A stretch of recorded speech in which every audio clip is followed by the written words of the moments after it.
Ayan, hello po. Magandang umaga. Actually, tanghali na nga. Ayan. Pasensya na kayo ha. At ako'y sobrang napagod kahapon. Maraming ginawa. Nagpunta sa doktor, pero wala ang doktor. Inabot na kami ng gabi. Grabe po. Pero wala yun. Hindi dumating. Ewan ko ba. Sana kinancel maaga no? Ayun, pagod na pagod po. Kakaintay. O ayan, pasensya na po ha. At ako hindi nakapag-grading sa pagod. Ito, dalawa agad. So, meron tayo ritong Four of Pentacles. Meron tayong Queen of Pentacles po. Ayan. Sa lahat po pala na gusto ng private reading para sa Friday, mag-chat na kayo. Lalo na yung may gusto po ng gabi ha. Kasi po, pagka ano sabi niyan? Kapag ka po gabi, maraming nagpapareserve. Ayan, meron na tayong isang reservation. Ayan po ha. So kung gusto nyo magpa-reserve sa gabi, ngayon po magsabi na dahil agawan po ang gabi. Ayan ha. Pero kung gusto nyo umaga, tanghali, depende po sa inyo. Okay, sa unang latag natin, meron tayong Four of Pentacles, meron tayong Queen of Pentacles, meron tayong Ace of Swords, at meron tayong Page of Cups. Okay po. Tignan pa natin. And meron tayo ditong The Fool. Okay po. Ayan. Doon po sa mga nag-chat sa akin, may mga chat po na hindi ko kayo ma-replyan. Hindi ko alam kung bakit, Could not send message po, ha. Lalo na yun si ma'am, nagpapasend ng mga picture ng mga merchandise po, Sinesend ko po sa inyo, ayaw pong masend, ma'am, Sorry po ha. Hindi po ako, ang tawag dito. May nagko-comment kasi na hindi na po ako nagre-reply. Hindi po kayo ma-replyan, ma'am. Opo. Hindi ko alam kung bakit, Could not send message po ang lumalabas pag nagre-reply po ako sa inyo, ha. Hindi ko alam kung mga naka-deactivate kayo or ano po, ha. Kasi ayaw po, Pasensya na po, ha. Yung iba nga, minsan tinatawagan ko para makausap ko lang. Pero wala hindi naman nila sinasagot. So, wag na po tayo mag-power tripping ha. Wag din ako i-chat-chat. Tapos mga naka-deactivate kayo. Tapos hindi naman kayo sumasagot pag tinatawagan ko. Wag na po ha. Tapos uulit pa kayo. Magtatanong ng items. Parang awa nyo na po ha. Lalo na pag Biyernes, yung nagre-reading ako. Tapos maya-maya ang chat. Ano ba ma'am? Di man lang kayo marunong mag-reply. Ganyan-ganyan po. Naku po, Diyos ko. Yung pala kayo po ang hindi ma-replyan. Pasensya na po ha. Wala po sa akin ang problema. Nasa sa inyo po. Di ko alam ba't di ko kayo ma-message. Mga deactivated yata yung mga account. Andain naman. Tapos nag-open lang kayo ng account ninyo para ma-message nyo ko. Hindi po talaga ako makaka-reply. Ayun po. Kasi kaka-open nyo lang yun So pasensya na po ha. Sabihin nyo ng isnabera or pero nagre-reply po ako, hindi lang ma-send. Pasensya na po kayo. Minsan sila pa, nagagalit pa sila hindi ba lang marunong mag-reply? Ano ba yan? Ganun pa Yung pala hindi ma-reply. Pagtawagan mo naman, ayaw naman sagutin. Okay po, kompleto na ang ating pangalawang latag, So, meron tayong The Fool. Meron tayo ritong Seven of Swords. Meron tayong Ace of Cups. And meron tayo ditong Five of Pentacles. So, ayan po ha. Kompleto na ito. Syempre, nagkaroon ng cheating. Nandito ang ating betrayal. Ayan ha. Betrayal card. Ayan po.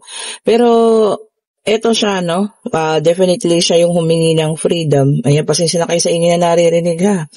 Ayan po, kasi tinatapos ang bubungan ng inay. Ayan. And, meron tayo ditong Five of Pentacles na talagang umalis na po itong tao na to, Pero ngayon, alam niyo ba yun, abot-abot ang galit at pagsisisi niya sa sarili niya. Okay po. Sa lahat ng mga kasinungalingan, sa lahat ng hindi magagandang nangyari, alam niya po yung kanyang kamalian, ha. Siguro ikaw nagkaroon na ng bagong panimula because dalawa rito talaga Ace of Swords and Ace of Cups. A new beginning, a new life. Okay po. Kahit walang bagong pag-ibig. Pero alam mo yun, nag-umpisa ka para sa pagbabago. Para at least, alam mo yan, makaalis ka doon sa mga ganong sitwasyon. Okay po. And sa ngayon, okay naman na focus sa sarili, focus sa family. Ayan, kinakalimutan na ang lahat ng mga bagay-bagay na ganyan. Okay po. Pero ito lang, no, ang taong ito, ayan, no, siya yung galit na galit ngayon sa sarili niya. Bakit? Kasi alam niya po yung mga pagkakamali niyang nagawa na. So, yung realization, inaatake niya siya ngayon.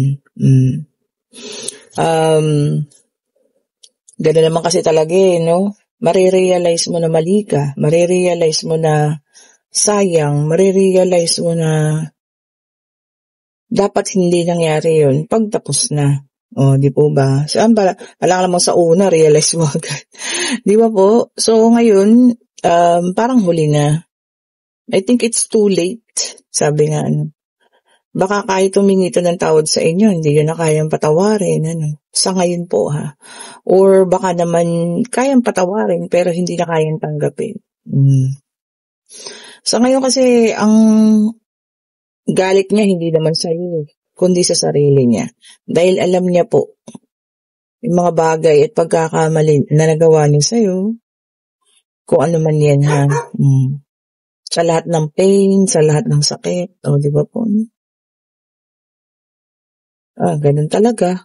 Makaka-realize ang isang tao, huli na. And meron tayong King of Pentacles dito. Nag-mature, ayan, inuuna din ang kanyang sarili ngayon at kabuhayan. Ayan po ha. Nais niya munang ayusin ang sarili niya. Ayan po. Gusto talaga makipag-usap sa inyo, no? Pero gusto niya munang ayusin yung sarili niya. Gusto niya hanapin din yung sarili niya. Para siguro pag humarap sa'yo, masasabi niya lahat ng gusto niya sabihin po, ha? Okay? Well, anyway, sabi ko nga, parang it's too late naman na para sa'yo kasi you're doing your best. Sabi nga, no, you are at your best po. Diba? Ito na. Nilaglag naman. Ang dami. Okay, tingnan natin ha. Then, King of Wands is here. Sabi nga,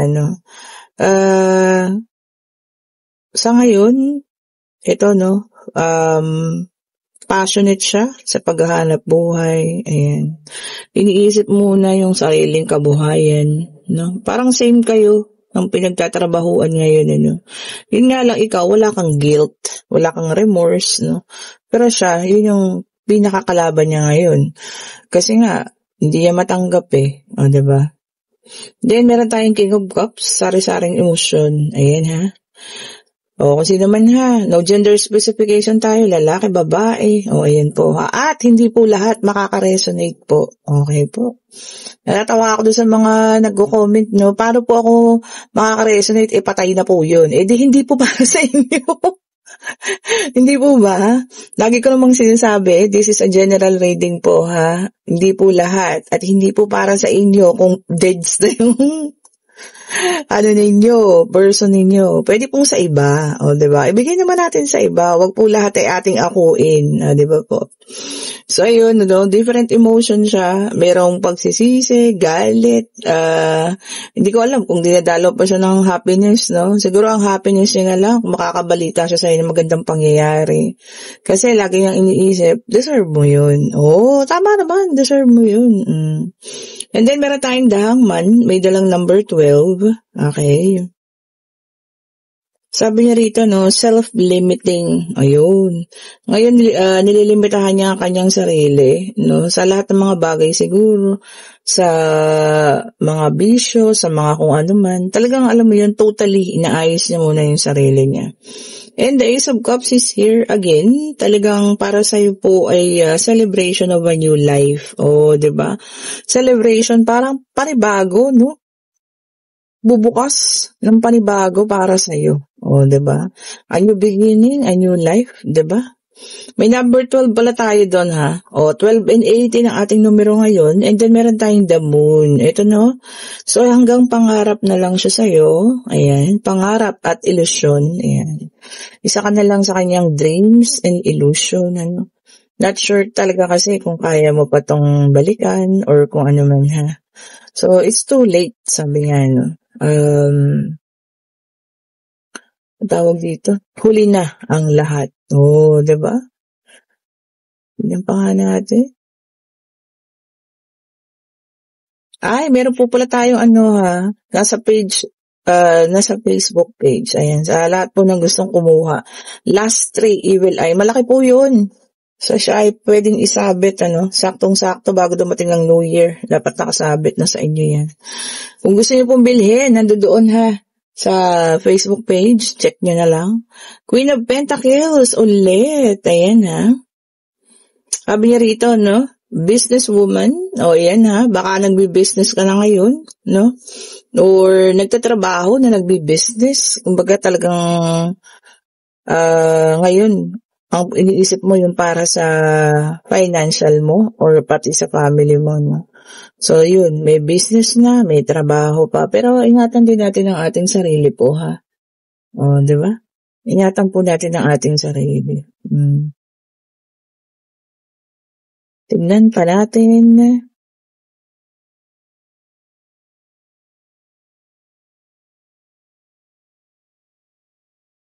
Tignan pa po natin, ha?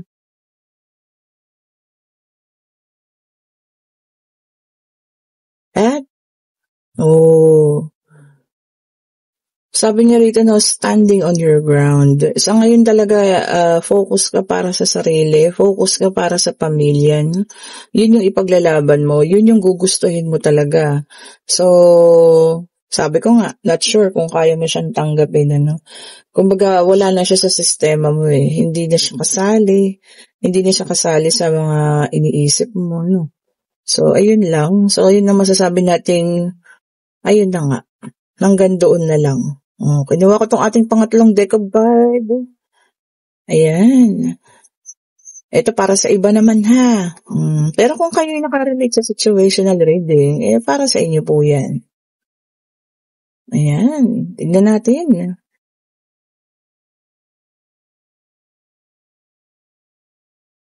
At salamat din po pala ha. Dahil nagpapasalamat dun sa ating mga nanalo. Congratulations po ulit sa inyo sa ating raffle. Ayan. The Empress. Okay. Sabi niya rito, there will be a development. Ayan po ha. May pagbabago. Maaring ito po ay sa mga pinagagawa nyo. May pagbabago na sa mga pinaplano ninyo, sa mga bagay na gusto nyong gawin, may pagbabago raw po. Kung ano man yung pagbabago na yan, changes and development. Pag-develop mo, ayan po ha. Kung ano man po yan.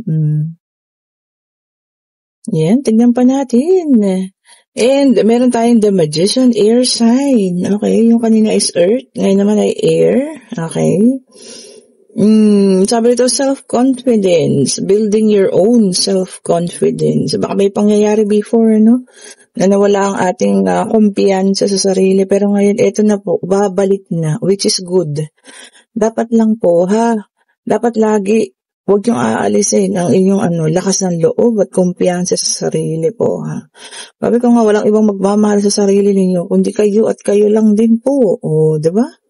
Then, meron tayong air sign, King of Swords, air sign ulit, Gemini, Libra, Aquarius, okay. Sabi niya dito, this time, head over heart. Iisip muna, bago ang puso. Magiging wise, diba?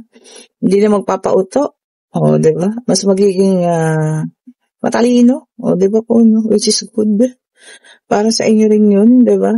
Maganda naman talaga kasi, minsan, pakinggan din natin ang ating isipan, pero maganda pa rin yung i-balance, And then, meron tayong 8 of Pentacles, Earth sign, Taurus, Virgo, and Capricorn, so dalawang Earth, dalawang Air, ayan And, high standards, iba mataas daw yung standard, naku, ito sa totoo lang based on my experience, ayan.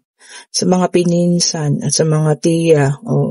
Alam niyo marami sa aming mga matandang dalaga, matandang tinata. Dahil sa, ewan ko, siguro high standard sila. Wala yung mga nanliligaw sa kanila, wala yung hinahanap nila or mataas nga yung standard. Wag po ganun. Ang pag-ibig po syempre, oo, tama. Hanapin natin ng mabuting tao. Pero alam mo yun, wag naman masyadong mataas, di ba? Talagang hindi makapag-asawa yung ganun. Pero may ganun po talagang tao, ha. Merong kailangan, sundalo siya. Kailangan may pension siya. Material na bagay ang ginusto. O, di po ba? And then, meron tayong Three of Swords, air sign ulit ito. Wow, air and earth, ha. Sobrang lakas kasi ng hangin ngayon, no? Confession. Oh, ayan po, ha. Meron talagang mag-aano sa inyo. Ang tawag dito? Ang tawag diyan? Mangungumpisal. Baka may kasalanan. O, kung ano man po ang kanyang ginawa. At least, inaamin niya, no, sa inyong harapan. And then, meron tayong the world, earth sign ulit ito. Ayan. Sabi niya rito, no, travel. O, ayan ha, sa mga paalis, ingat. Mga aalis ng bansa, malungkot lang, no, kasi magki-Christmas. Sa mga pabalik naman, ayan, welcome ulit sa inyo. At masaya dahil dito kayo magpapasko. O, diba? Kapiling ang inyong mga mahal sa buhay. O, diba naman? Ayan, tignan pa natin po, ha. Tignan pa natin.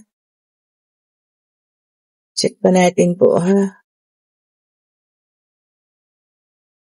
And, meron tayo ditong Three of Pentacles, Earth sign ulit ito. Ayan. Naka-reverse. Okay po.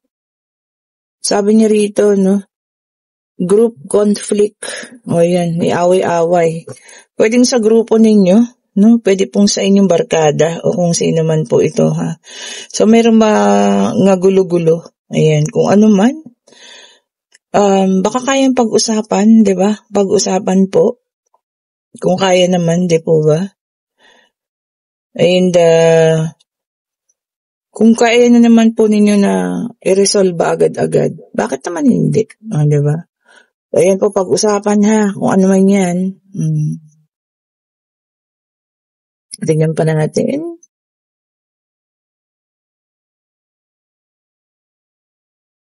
Ay, dun po pala sa mga nag-o-order sa abroad ha. Medyo January na tayo po ha, kasi ang hirap po ngayon sa post office. Sa dami na nagpapadala ng package po ha. Mahirap po. January tayo ulit mag-start po sa mga magpapadala sa abroad. Okay po. And meron tayo ritong Three of Cups, water sign naman ito, no? Sabi niya rito, naka-reverse ang ating Three of Cups. So, ayun ha. 3 is a crowd. 3 kayo sa isang relasyon. Ay! Ano ba yun? Ba't naman ganun? O, diba? Pagka nalaman mo na ganyan, ikaw, ang tanong ko sa inyo po, anong gagawin ninyo? O, diba? Kayo ba ipaglalaban pa ang relasyong yan? Kayo ba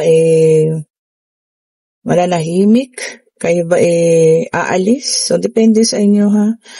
Yung iba, kaya ilaban. Yung iba naman, iiwanan, ano? Siyempre, mas masarap pala yung kayo lang, di ba? Kaysa yung 3 kayo, di ba? 2 yung, tawag dito, 2 pala kayo sa buhay niya. Ako, hirap nun.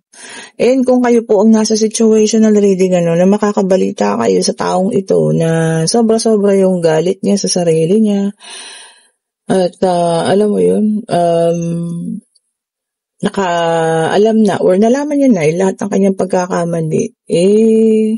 Sabi na kasi ng baraha, parang it's too late na nga. Parang huli na ang lahat. I-sign nyo pa rin po. Depende ha. Kayo pa rin kasi naman ang magdidesisyon. Okay, so ito na. Pwede na magtanong. Ayan, pag-ibig pangyayari, no?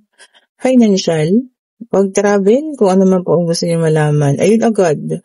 Oh, yes po. Ayan. Ayan po ha.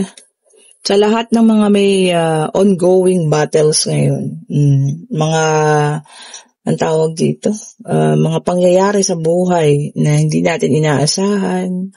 Marami po ha, kung akala ninyo umiikot lang ang mundo sa community ninyo or sa barangay ninyo. Hindi po. Maraming tao ngayon nakakaranas ng kung ano-ano po, hirap, sakit ng kalooban, ayan.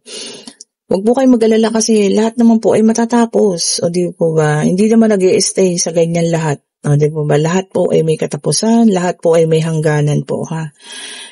Manatili tayong tumawag sa Panginoon po. Yun ang pinaka-the best, no?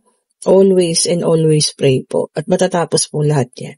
Okay po, kung nagugustuhan yung ating reading, pa-like, pa-share, pa-subscribe, and hit the notification bell po ha, para lagi kayong updated sa mga bagong videos na nire-release natin. At sa lahat po ng gustong umorder ng ating pabango, ayan. At syempre ng ating mga bracelet, lalong-lalo na po ngayon nalalapit na ang New Year. I do recommend po Citrine. Ayan, meron tayo ditong ito Citrine Mantra, ito small size to, no? Pero meron din tayong malaki, kagaya ng sinusuot ko, ayan, size 10. At ito yung iba, ayan po ha.